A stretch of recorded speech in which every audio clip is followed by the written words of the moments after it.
Yes. Thank you. I just have a couple of matters to raise with you. In the Freeman Hospital, did you have a process whereby type O blood was kept in fridges on the labour ward on a just-in-case basis? We didn't have a labour ward at Freeman Hospital, so no. But we did have a labour ward at the Royal Victoria Infirmary, which we became combined within a single trust in about 2000. And we did have a fridge there that kept Group O blood for a just-in-case basis, a just-in-case of use basis. And there are problems with making sure you can track that. We had a similar arrangement in the trauma department, but we actually changed that subsequently. One of the problems is when it's used, having to make sure that you know where it's gone, who has received it. And what process was in place? Perhaps most appropriately to ask you about is the trauma context. What process was in place to keep track of who it was used for?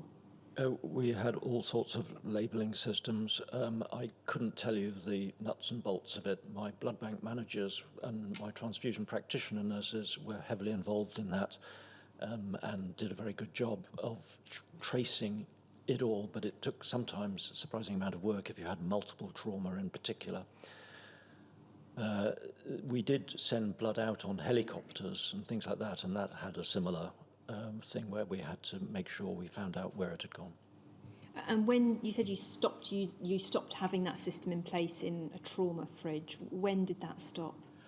I can't remember the precise time, but we decided that we were able to get blood from the main laboratory quickly enough to not use it there, and it solved a lot of problems about rotating stock, about misuse of stock, and failure to find out where it had gone. In your statement, you refer to leaflets about risks and benefits of blood transfusion being made available on wards. Do you have any recollection of when that was? I'm fairly sure that we had something available in the late 90s, but I can't remember exactly what. I know that the nationally available leaflets were available on all wards, certainly from 2000 onwards, and I think well before that. They weren't widely used. So they were there, we encouraged people to give them to patients, but we know from how often we had to restock them that they weren't used as much as we thought they should be. So we actually developed a leaflet which went with the blood transfusion request form so that they were there together to try and improve the penetrance of that information. We discussed consent. And I'm asked to ask, why was it felt that written consent was not required for the administration of blood when it was known to carry risks of incompatibility and or infection? Yeah, well, it was a subject of much debate. One has to remember that a lot of patients, let's say having cardiac surgery, were facing perhaps a 2 to 5% chance of dying as a result of the operation or within 30 days of the operation, and they would be quoted those sort of figures when they were preparing for the operation. The additional risk of transfusion related to that was, in our view, minute, and the patients too felt it was small. There was a lot of debate about it, and it was only when SABTO decided in 2011 that we should at least document that the information had been given, which I think was probably a very sensible halfway house to signed consent, that we made that obligatory in the hospital. Enforcing that remained difficult, though. And finally, in terms of recording the fact of a blood transfusion, would blood transfusion have always been noted on discharge notes? No. So there will be cases where it's not been, a GP hasn't been told? I believe so, yes. I mean, patients admitted for a blood transfusion, fine. Patient admitted with a gastrointestinal hemorrhage, usually it would mention blood transfusion. A patient admitted for surgery, say hip surgery, it might talk about the hip surgery, but might not mention the fact they've been transfused intraoperatively. Thank you. I'm just going to look behind me, sir, and see if there's anything else. Sir, do you have anything you would like to raise?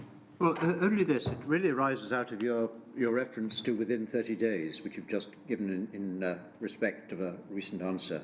So deaths or morbidity arising within 30 days. This is it, a feature of the hospital statistics system, which counts a death as a result of hospital treatment or following hospital treatment as needing to be shown within 28 or 30 days?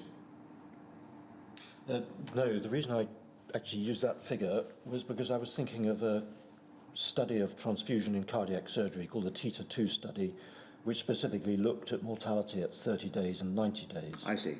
And the 90 days figure, I think, was 4.2% in the group that had had restrictive transfusion and 2.6% in the group with liberal transfusion. That was a relatively recent study. So this wasn't a question of the usual hospital episode statistics or patient admission statistics having a limited period of time after the person leaves hospital. That wasn't my intention, no. Because just picking up on that latter point,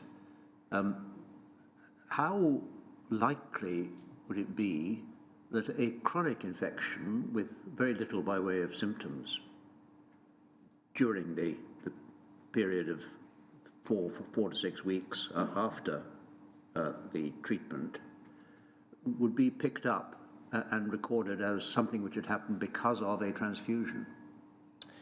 Well, where the infection was a virus that was known to be transmissible by transfusion, and hepatitis C is an obvious example, then it would immediately be considered that if somebody was diagnosed sometime after an operation with hepatitis C, we would say, what were the risk factors? Were they tattooed?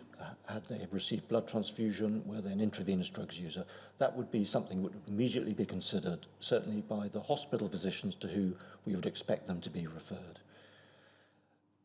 Similarly with HIV, and obviously with prions, there was a whole department in Edinburgh and a whole scheme in the transfusion services dedicated to looking out for this sort of thing.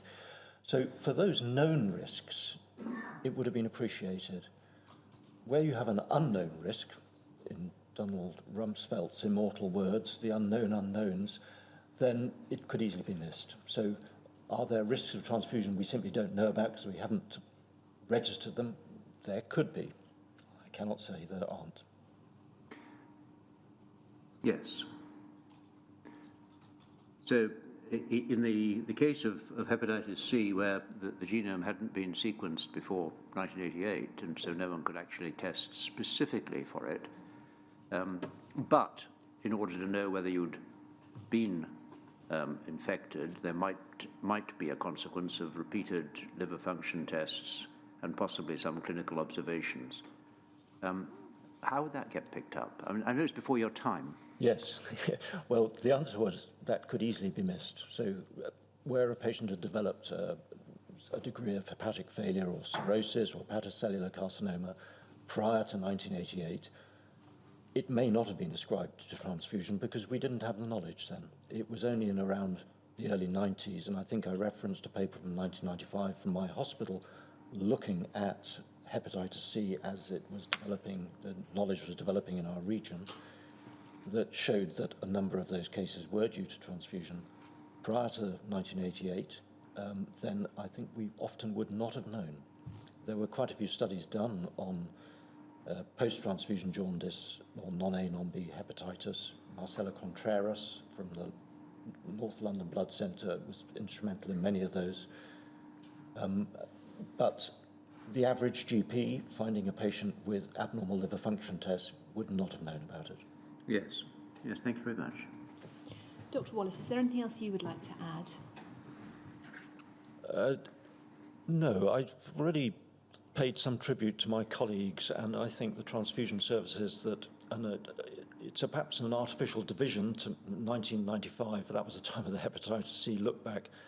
But I think over the last 25 years, I think the National Transfusion Services, and I'm talking about the National Transfusion Service rather than the hospitals, have done a great job in encouraging good transfusion, and just pay tribute to all the colleagues I've worked with, and also my colleagues in the local blood banks who have been heavily involved in this and all take a very personal interest in the safety of blood transfusion. To thank them for all the support and help they've given and pay tribute to their work. That's all. Well, as far as I'm concerned, can I thank you for your work and your coming today to really reveal to us quite a lot about the context, to allow us to put what we have learned about transfusion into context. It's been very helpful. Good. So thank you. We'll meet again at 2:10 to hear Professor Murphy. Thank you, sir. 2:10.